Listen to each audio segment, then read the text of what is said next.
राज हमेशा से ही रोमांच और रहस्यों का दीवाना था। जब उसके दोस्त समीर ने गांव के पास घने धुंध भरे जंगल में सप्ताहांत की ट्रेकिंग का सुझाव दिया तो उसने बिना सोचे समझे हामी भर दी। जैसे जैसे वे जंगल के अंदर गहरे जाते गए, पेड़ों की छाया और घनी होती गई, उनके कदमों की आवाज भी मध्यम पड़ने लग।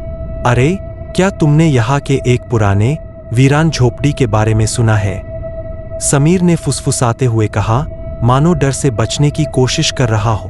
राज का कौतूहल बढ़ गया। नहीं, लेकिन अब मैं उसे जरूर देखना चाहता हूँ। थोड़ी देर और चलने के बाद उन्हें एक पुरानी घासफूस से ढकी पगडंडी मिल। माहौल ठंडा हो चला था और चारों ओर अजीब सी खामोशी छाई हुई।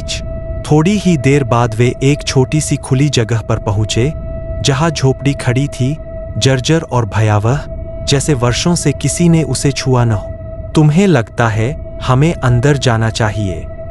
समीर ने डरते हुए कहा। राज ने सिर हिलाया, जैसे उसे वहां एक अदृश्य ताकत खींच रही हो। अंदर घुप अंधेरा था। खिड़की से हल्की सी रोशनी धूल भरे कमरे में प्रवेश कर रही थी।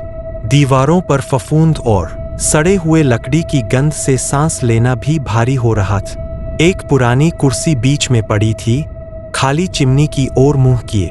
राज की नजर चिमनी के ऊपर लगे एक पुराने धुंधले चित्र पर पड़ी। एक परिवार का चित्र, एक आदमी, एक औरत और एक छोटी लड़की। सभी की निगाहें सीधी देखने वालों पर टिकी हुई थीं। उनके चेहरे अजीब से भावशून्य थे। राज को ऐसा महसूस हुआ मानो वे तस्वीर की आंखें हर कदम पर उसे देख रही थी।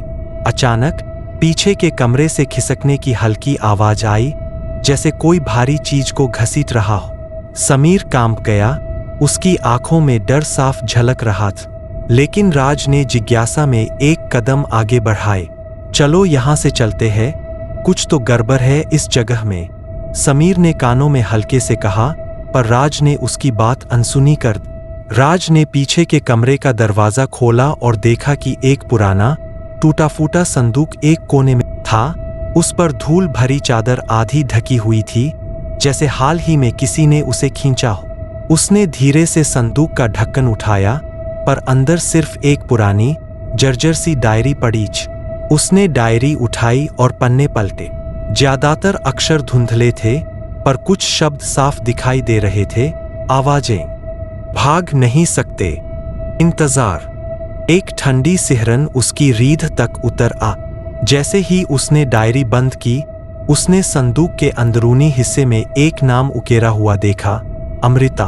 तभी एक धीमी फुसफुसाती हुई आवाज दरवाजे से आई, तुम कौन हो? दोनों ने मुड़कर देखा, पर वहां कोई नहीं था।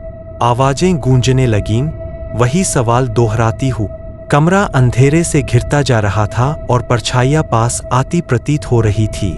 हमें यहां से निकलना चाहिए, समीर ने घबराते हुए कहा, राज का हाथ पकड़कर। जैसे ही वे दरवाजे की ओर बढ़े, सामने का दरवाजा तेज से बंद हो गए।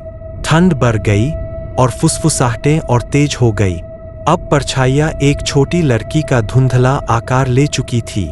राज और समीर ने कमरे से बाहर भागने की कोशिश की, लेकिन वह भूतिया आकृति उनके सामने आ गई। उसकी खाली आंखें उन्हें घूर रही और आवाज गूंज रही थी, तुम्हें यहां नहीं आना चाहिए था। राज के हाथ पैर ठंडे पड़ गए। उसने हड़बड़ाकर डायरी को उस परछाई की ओर फेंका। कुछ पल के लिए वो आकृति हिचकिचाई, मानो इस दुनिया और किसी अन्य के बीच फंसी हो। अचानक दरवाजा खुल गया और राज और समीर भागते हुए जंगल के बाहर आ गए। उन्होंने रुकने की हिम्मत तब तक नहीं की जब तक वे गांव नहीं पहुंच गए। आज तक दोनों उस झोपड़ी के बारे में बात नहीं करते, लेकिन कभी कभी देर रात राज को उस आवाज की फुसफुसाहट अब भी सुनाई देती है, अंधेरे से आती हुई, तुम हो।